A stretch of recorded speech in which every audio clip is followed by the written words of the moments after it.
Hello there. Welcome to the Saroy channel, wherever you are in the world, and so much love to each and every one of you. How are you doing? I do hope you're doing remarkably well. I hope you're going to get yourself something lovely to drink, because we're on part 3 of our story tonight, and what an incredible story this is. We found out that a woman's husband, who claimed to have been writing a book which he believed was going to be an international bestseller, wasn't writing anything at all.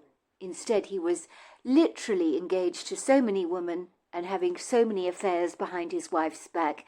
So let's see where the story is ultimately going to lead. But before we do, don't forget to subscribe to the channel, click the notification bell and the thumbs up. And let's continue with part 3 of our story tonight. Don't blame yourself for this, Georgina. Your husband was treacherously masterful in his deception. You put your utmost faith in him. You believed in him, and he let you down. You weren't to know he was such a Casanova behind the scenes, said Morgan sympathetically. I've been looking at all our expenses. You have no idea how many fancy dinners and hotels I've been paying for over the last 7 years or so, that I knew absolutely nothing about because Keith insisted on managing the finances. I do feel like a prize idiot. Let's just say, if he was here now, I'd box his ears out. But if any good has come out of any of this, I can honestly say I'm relieved he's gone. I mean, there'll be no custody disputes or stuff like that. The malignant cancer has gone from my life for good, and my children will be happier for it without him around. And do you know something? So will I, as dreadful as that may sound. Well, I can't blame you for feeling the way you do, said Morgan. The man was evil. Well, maybe evil's a bit extreme, but he was so vindictively treacherous. And now you know what he was really like. Well, I guess you aren't sorry he's gone. But it's still a dreadful shock. Is he going to have an autopsy? But of course he's going to have an autopsy. But the doctors are extremely confident that he had a massive heart attack brought on by major stress. They believe he must have a stressful job. They seem to think he's the attorney in our family. I didn't correct them on that score. I think when my husband realized I was about to find out that he hadn't been writing that book after all, he had such an overwhelming fear response that his panic was off the charts. And that brought on a massive heart attack, which killed him. I'm sure you're right on that, said Morgan. People have been known to die of fear. It usually leads to a cardiac arrest. The same things happens to fragile animals like mice and birds. They can have heart attacks brought on by terror. They'll drop down dead. A vet told me that once, you know. Well, I certainly believe that is what happened to Keith, Georgina admitted. And later her theory was confirmed by the coroner, who believed Keith had had a massive heart attack brought on by major stress. Why didn't you phone us and cancel tea with us today? Asked Morgan. I mean, you're in such a dreadful state, aren't you? And I don't mean to be rude, but you look like you've been dragged through a hedge backwards, and I can hardly blame you for that. Goodness knows what I would look like if I'd been through what you had been through last night.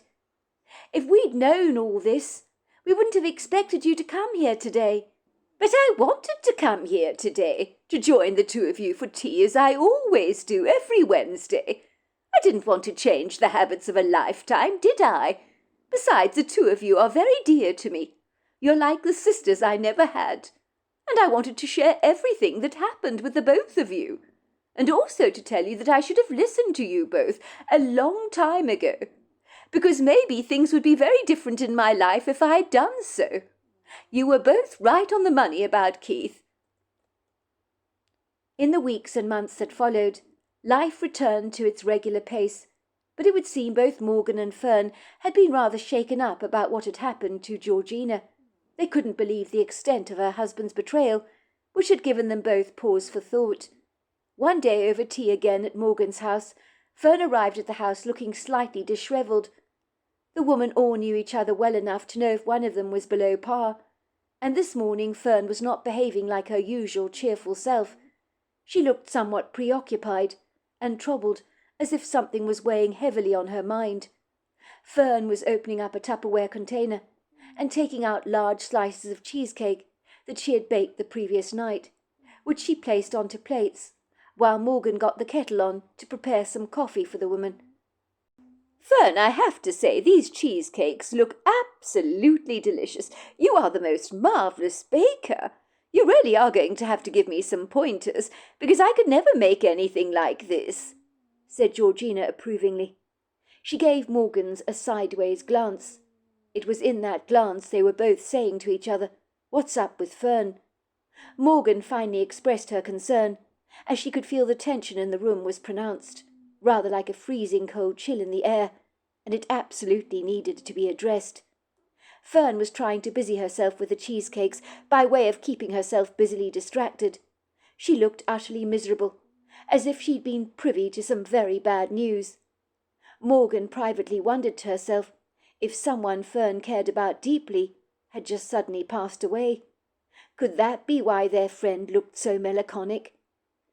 "Fern, I don't know if you've noticed, but you're wearing your T-shirt inside out and back to front," she said rather gingerly. "I am?" asked Fern, looking bemused. She looked down on herself and flushed a little, her skin growing slightly red. "Oh, goodness gracious me, you're right! I suppose it was because I was in such a rush to get out of the house this morning. I just threw everything on, like you do, when you're sort of not really thinking properly. At least I'm not wearing 2 different pairs of shoes," she chuckled. "That happened to me once, you know. I was wearing 1 red shoe and 1 white one, and it wasn't funny. I made out I'd done so deliberately." Morgan did not laugh at Fern's attempts to be humorous. She could sense something was up with Fern, but she needed to tread carefully, because at times Fern could be quite demure, and if she didn't want to talk about something, she tended to shut down. "Are you sure nothing's troubling you, Fern? You look a little what?" said Fern, snapping at Morgan. "So what? I got up this morning, put on my T-shirt the wrong way round. It doesn't mean anything is wrong with me, does it? At least I'm not wearing a different shoe from 2 different pairs. That happened to me once, you know. It wasn't funny. I remember I went off to church wearing 1 red shoe and 1 white one. I pretended it was a fashion statement I was trying to make." Morgan did not laugh at Fern's attempts to be humorous. She could sense something was up with Fern, but she needed to tread very carefully, because at times Fern could be very demure, and if she didn't want to talk, she tended to just shut down. "But are you sure nothing's troubling you, Fern? You look a little what?" asked Fern, snapping at Morgan. "So what? I got up this morning, put on my T-shirt the wrong way round. Big deal. It doesn't mean anything is wrong with me. Why are you overreacting?" Morgan felt as if she'd just had her fingers bitten off by a snapping turtle, but she wasn't easily put off. Something was troubling Fern, and she needed to find out what it was. "Fern," she said, her voice sounding unduly stern, "stop trying to pull the wool over our eyes. We've both known you for years. You're not your normal self this morning. And I've never known you to put on your T-shirt back to front. What's going on with you? Come on, tell us." It was then that Fern just burst into tears and began to blubber so much that neither Morgan nor Georgina could make out what was going on with their friend, or what on earth she was saying. Morgan gave Fern a box of tissues, and Fern pulled out a tissue from the box and began to blow her nose very hard. She then mopped away the tears from her eyes. "I don't know what to tell you. I don't even know how to tell you this. If I do, you're probably going to think I'm stupid. You're always going on and on about my having a fanciful imagination, aren't you?" Morgan made a face. "Since when has anything you've ever said been stupid, Fern? Of course we're not going to think you're stupid. Yes, you do have a big imagination, but who cares about that? Tell us what's up with you. Why are you so upset?" Fern began to burst into tears again. She blubbered, "I think my husband Cole is having an affair." There was a silence that descended on the kitchen, as 2 pairs of eyes fixed on Fern. It sounded completely incongruous and out of character for someone like Cole Radisson to be having an affair. Morgan wanted to suppress a laugh, as the very idea of Cole cheating on his wife just seemed ridiculous. Morgan had never told Fern that she thought her husband Cole was the most boring person she'd ever had the privilege of meeting. Usually when they invited Cole over for dinner, He fell asleep at the dinner table, and when he engaged in conversation, he always seemed to talk about fishing.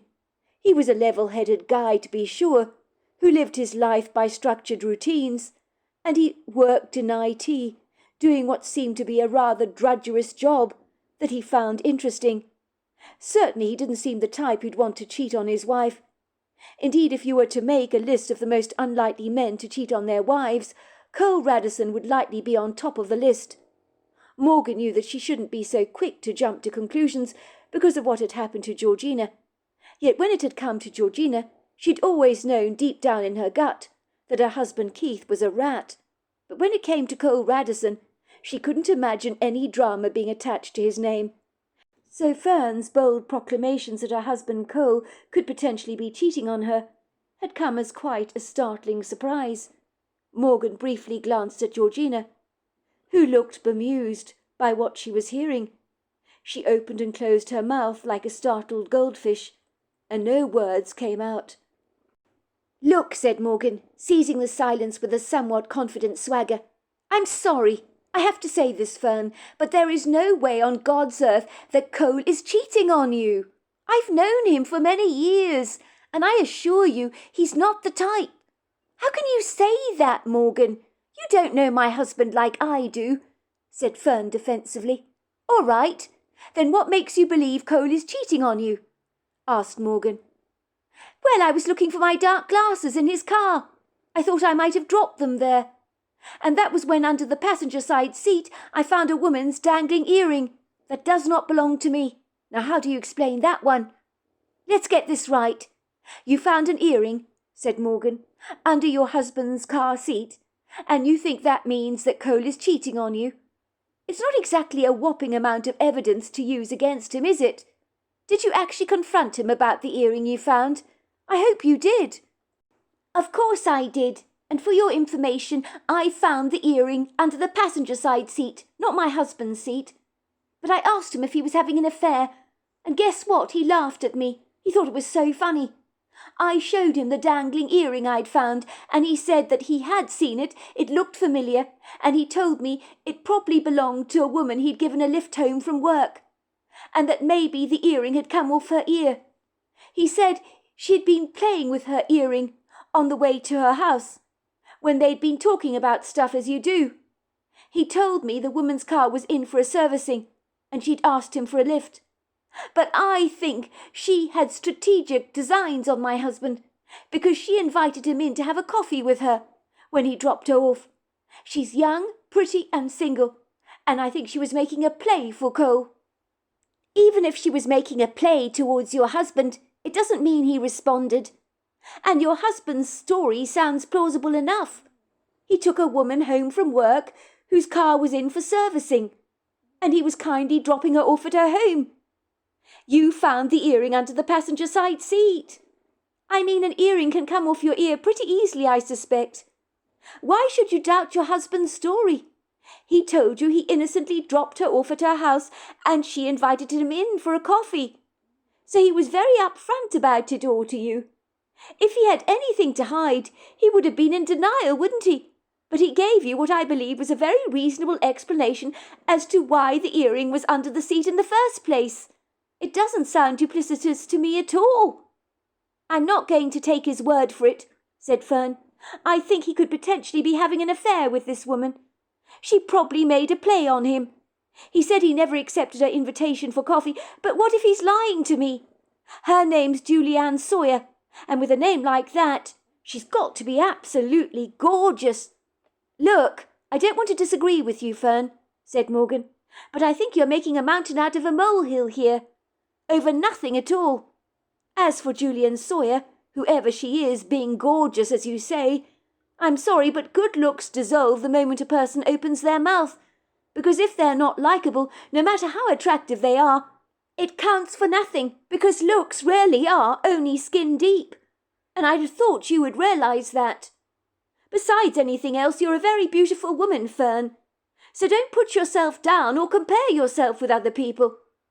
For a start, I don't believe your husband is the type to have an affair anyway. And if he was so willing to tell you he dropped the woman off at her home and she invited him in for coffee, but he refused, If he told you all this, I think he's been very upfront, extremely honest, and very truthful. He's got nothing to hide. And with good reason, too." "What's that supposed to mean?" asked Fern, raising a brow. "Are you saying you 100% believe his story?" This time it was, in fact, Georgina who answered Fern's inquiries. "I think your husband can be trusted. I've always believed that about Cole. Whether you realise it or not, Fern, your husband loves you very much, and the kids too. Far too much to cheat on you. He'd never risk your relationship over another woman. Just because we discovered that my husband was so treacherously duplicitous does not mean that every other man should be tarred with the same soiled brush. Not every apple in the barrel is bad, and you and Morgan have been much luckier in love than I have been. You both have very nice husbands that are reliable and steadfast in their loyalty. You should be grateful for that.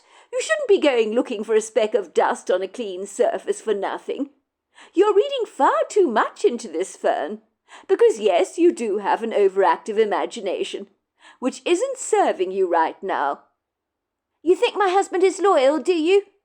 When he goes fishing every hour God sends? And believe me, Georgina, it's getting worse and worse. Every weekend he goes off fishing, leaving me at home.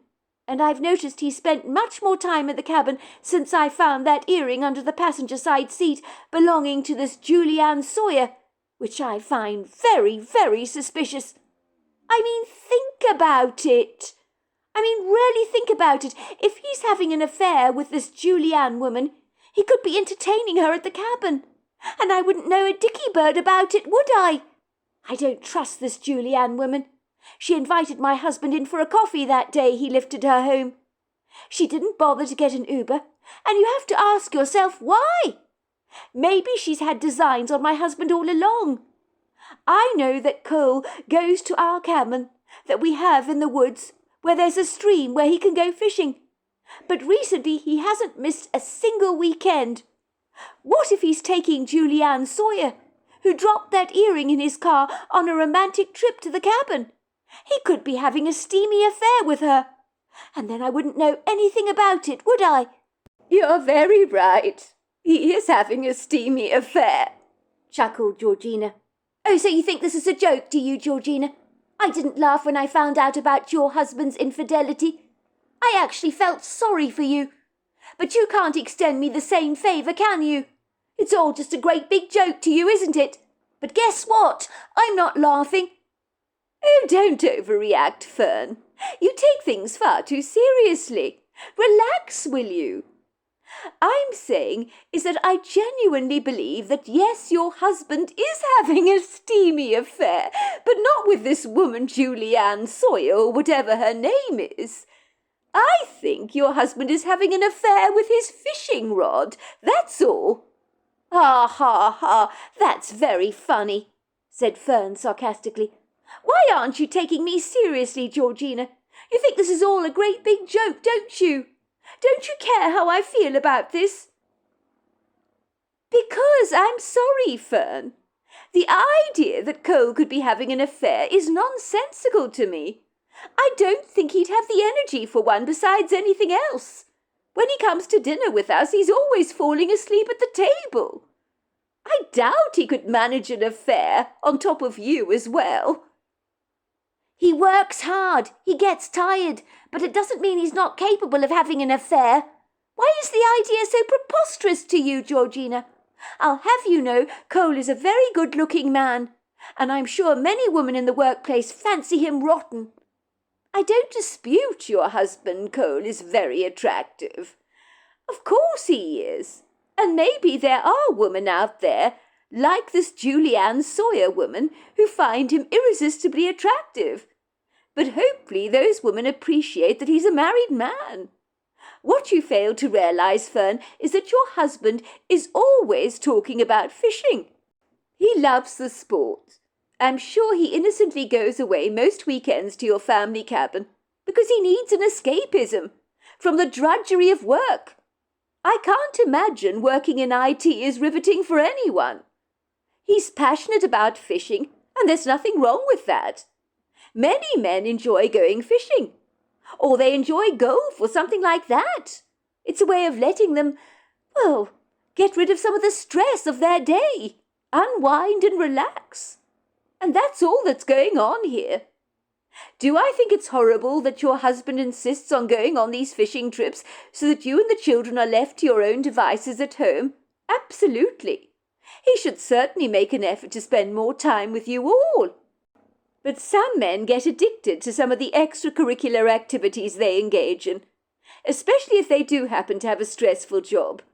But in the case of your husband, I really don't think Cole is up to any hanky-panky. I think he enjoys fishing, and that's all there is to it. From what you've told me, Fern, he was very nonchalant about this woman, Julian Sawyer, that he took home that day. I think the only smouldering affair he's having is in your own head, Fern. You're making it out to be something it's not. You're acting all suspicious and jealous, and it doesn't become you. Shouldn't you give Cole the benefit of the doubt? I mean, during the course of your marriage, has he ever done anything to make you doubt his integrity? No, he hasn't. But I can't help the way I feel. I mean, what am I going to do if Julianne Sawyer is shacked up in the cabin with him for a dirty weekend? Or what if he's not going to the cabin at all, but spending time with her at her apartment, getting frisky? Thinking about it makes me sick to my stomach, it really does. Ever since I found that earring under the passenger side seat, I keep imagining my husband with that woman, Julianne Sawyer. I mean, think about how your husband crept out of the house, Georgina, while your kids thought he was in the study, and all the while he was hooking up with other women. What if my husband is doing the same with Julianne Sawyer? Fern, you're comparing apples with pears. They're entirely different fruit. My husband was a liar and a cheater, but Cole is not any of those things, I am most sure. Why not? People lie all the time, Georgina, especially if they're covering for their misdemeanours. I don't know what my husband is getting up to, but he's going to that cabin far too much. And when he comes back, there's a definite spark in his eyes, I notice, like when we first got together. Maybe he's in love with this woman, Julianne Sawyer. I looked her up online. She's as pretty as her name. Oh, what am I going to do if he's having an affair with her? I'm sure you've got the wrong end of the stick, Fern. I rarely do, Georgina insisted. I personally don't believe Cole is cheating on you. You've put 2 and 2 together to make 7. I think that the fact that your husband innocently took Julianne Sawyer back home that day is true, and I don't believe anything untoward happened between the two of them. As for the fact that he coincidentally happens to be going to the cabin more regularly than usual, doesn't mean that anything fishy is going on. He's just probably got increasingly passionate about going fishing, that's all. All this idea about your husband having a steamy affair with Julianne Sawyer is in your head. But what if it's not in my head? What if he's shacked up with her? Said Fern. What if he's trying to pull the wool over my eyes, like your husband did to you, Georgina? I don't want to be complacent about this. I need to find out what's going on. It's driving me mad. So I take it that your husband Cole is going fishing this coming weekend to the cabin, said Georgina, wondering how she could possibly convince Fern that Cole was not anything like her late husband. Of course he is. And when he returns home, he comes back with fish for me to cook. But before you say anything, Georgina, said Fern, waving a warning finger at her, that doesn't prove he went fishing at all. Cole could have gone to the fishmonger, couldn't he? Bought the fish there, passing them off as his own. And I'd be none the wiser, would I? I know all the tricks in the book. I notice he doesn't bring home any stragglers, which in itself is very suspicious, don't you think? Georgina couldn't help but laugh at Fern's naivety. He probably doesn't bring back any small fish because he throws them straight back into the water. A good fisherman isn't going to hang on to small fish. He's going to set them free, so that they'll grow big. It's a waste to catch a small fish like that and rob it of its life prematurely. when it's still young." "Well, I hadn't thought of it like that," Fern admitted. "I want to get this absolutely straight, Fern, and not beat around the bush," said Georgina. "But you really do believe Cole is cheating on you? Am I getting you right here?" "Well, I told you I don't know whether he's cheating on me or not. That's the whole point. But I do think it's odd he keeps going fishing these days. I know you both think that I've got a very suggestible imagination, that I probably shouldn't be channeling into my paranoia. But look at what your husband did to you, Georgina. My husband could be doing exactly the same thing to me. I don't think he would be having an affair with multiple women, but like your husband was. But I think he could potentially be seeing Julianne Sawyer. I mean, she invited him in for coffee that day. What if he didn't refuse her? What if she threw herself at him and he couldn't, well, turn away her coquettish advances? I mean, when he comes back from fishing from the cabin, he always seems so happy. He sings along to himself all the time. That's got to mean that he's in love with someone. But that person may not be me. What if he asks me for a divorce and he abandons me and the children? I don't think I could bear it if that happened. I love him so much. But how can I trust him after what your husband did to you, Georgina?" "Do we have to go over this again and again, Fern? What are you not getting here? We're going around in circles, repeating the same nonsensical drivel all the time. Yes, I get it. My husband cheated on me. We know that happened. He was talking online to multiple women, many who he proposed to, including that nurse at the hospital. I may remind you, Fern, that you and Morgan smelt a rat when it came to my late husband's defensive behaviour. Whenever I asked him about the book he was writing, he kept fobbing me off, didn't he? You both thought he was using me, and you were right about that. You sensed something underhanded was going on there, even when I failed to see it myself. But Fern, your husband Cole, he's not wired in the same way as Keith was. I don't get why you can't see that. Cole is an easygoing guy who works very hard during the week at the office, doing a dreadfully dull job in IT. I can't imagine that's particularly riveting for him. He occasionally falls asleep at dinner parties, is genuinely quiet and demure by nature, and he just happens to have a passion for fishing, and there's nothing wrong with that. I honestly don't believe there's anything insidious going on here at all." "But supposing you're wrong about this? Supposing you are? And anyway, what do I do? Because I can't get the image of Julianne Sawyer out of my mind. I mean, her face appears to have cemented itself inside me, like superglue, and it just won't go away." "Well, that can't be good if you keep thinking about this woman all the time. I tell you what we'll do," said Georgina. "I've had a great idea. Me and Morgan will make a deal with you. We'll go with you to your family cabin, making sure your husband doesn't spot us, and all three of us will clandestinely spy on him while he's out fishing and see what he gets up to while he's staying at the cabin. We'll keep a beady eye on him all day long and see if he really is doing what he claims to be doing. And we'll also look out for any signs of Julianne Sawyer. Will that put your mind at rest? Either that, or you could hire the services of a private investigator who would follow him around all the time, but that would be a very expensive ordeal. Besides," she joked, "I've always rather fancied myself as a bit of a sleuth, and I reckon I'd make a pretty good one at that, even if I say so myself.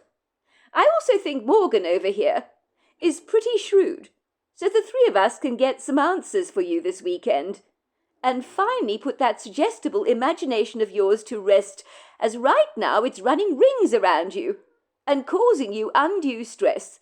And we can't have that, can we?" "I certainly don't want to hire a private detective," Fern admitted fiercely. "But I do like the idea of spying on Cole from the woods to see what he's getting up to all day, and if he really is fishing. Maybe if I see that he is, I can feel reassured that nothing untoward is going on with this Julianne Sawyer woman. Can you blame me for being so suspicious after what your husband did to you, Georgina? I mean, I always knew he was a tow rag, taking advantage of your kindness. and spinning you wild, exaggerated yarns about the so-called bestseller book he was writing. But let me tell you, not in a million months of Sundays did I believe for a second that Keith was chatting up multiple women in the way he was. It was when I realised what Keith had done to you, I lost a great deal of sleep at night. I thought to myself, if that can happen to you, Georgina, it could also happen to me, if you know what I mean. And from that moment on, I guess I became significantly more paranoid. Well, I can't say I blame you for that. I can understand you're getting a little overwrought about things. You've always been a naturally sensitive soul like that. So we need to put your mind at rest, don't we? And that's what we're going to do. But we need to be very discreet and keep our wits about us. I'll bring my binoculars along. They're very good. So hopefully we can watch him from a distance. I'll also bring along a picnic lunch and some drinks, because I'm warning you, we might be in for a long haul. I assure you, Fern, if your husband really is only fishing, I hate to tell you this, but you're going to be in for one hell of a boringly long day. Indeed, we all are. I think watching someone going fishing may be equally as tedious as watching paint dry. But you'll really do that for me, will you? Both accompany me to spy on my husband. It means the world to me, it really does. I'm so very lucky to have such loyal friends. Well, you do the same for us, Georgina assured her. I mean, if the boot were on the other foot. I mean, look at how you both helped me in my tumultuous time of trouble, with all the shenanigans over the so-called bestseller that Keith appeared to be writing. If the truth be told, I doubt he ever wrote anything a day in his life. More's the shame. That's what I say. Believe it or not, I found out later that Keith never even got that English degree I told you about at university. Even that was bogus. Everything he told me in my marriage was a lie, and I guess he wanted to be a kept man. But the truth always has a nasty way of coming out, even when you try to suppress it. But I would put a year of my wages as an attorney on the fact that there is no conceivable way that Cole is cheating on you, Fern. That's how confident I am on this. I'm so glad the two of you have so much faith in my husband. It makes me feel ashamed, because I keep doubting him, but I can't seem to help myself on this. Don't apologize about that, Fern. None of this is your fault. We all have our own insecurities, don't we? Georgina reassured her. I just think that you should have shared your feelings with Cole about this matter. I'm quite sure your husband would have put your mind at rest and assured you that nothing was going on with this Julianne Sawyer. The last thing he'd want you to feel is insecure. Now, the big question I have about our intrepid adventure is where I'm going to park my late husband's Land Rover, for there is no way we are taking the trip in my Mercedes, and that is for sure. Oh, don't worry about that, said Fern matter-of-factly. I know where you can hide the car, so my husband won't see it.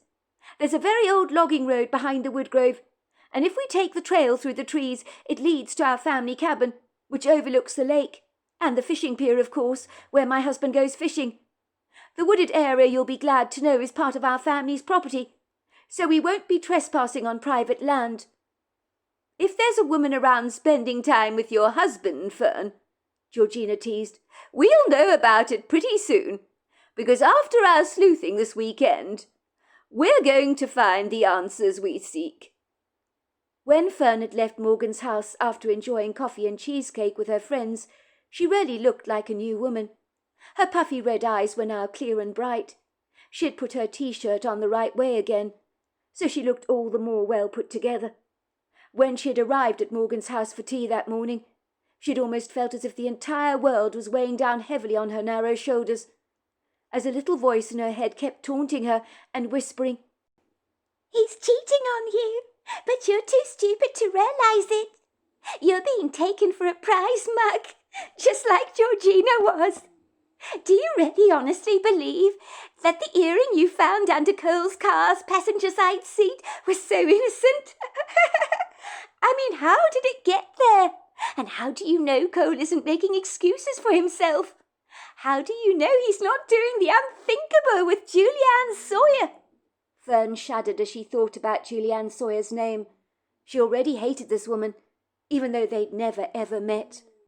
Normally Fern would have wisely ignored those rude noises going on in her head, but after what had happened to Georgina with her husband many months before, and learning about his incessant cheating, had made her second-guess everything she thought she knew about her own relationship.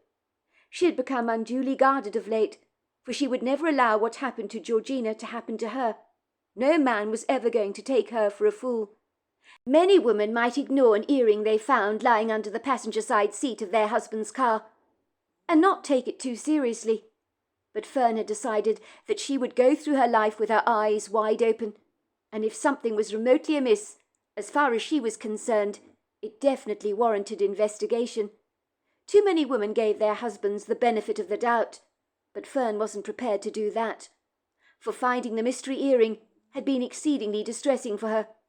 The very thought that Cole might be cheating on her with Julianne Sawyer had upset her so grievously that she had not been able to help herself at Morgan's house, when she'd sobbed her heart out. It was, of course, reassuring that both of her friends genuinely believed Cole would not be cheating on her. They believed his only mistress was a fishing rod, and the only reason he was going to the cabin more frequently these days was he'd become more passionate about the sport. Even if her husband was innocent of all the accusations that were going on in her own head, that had no credible substance whatsoever, she needed to feel reassured, so this weekend trip would be a game-changer for her, that might potentially silence the inner demons of her burgeoning imagination. Fern hadn't visited the family cabin in the last 5 years or so, but her husband used the place religiously as a very relaxing fishing retreat. In the beginning, Cole had begged his wife to join him on these fishing trips, but Fern had found such adventures tediously boring, for she'd never been able to appreciate why her husband took so much pleasure from casting out a line into the water while waiting for something to bite. In her humble opinion, fishing was a solitary, rather lonely sport that held so little appeal to her. She preferred to do things that involved some kind of social interaction with others. So there we are, that is the end of part 3. Part 4 is tomorrow night, and I look forward to you joining me then. Until next time, goodbye and good night.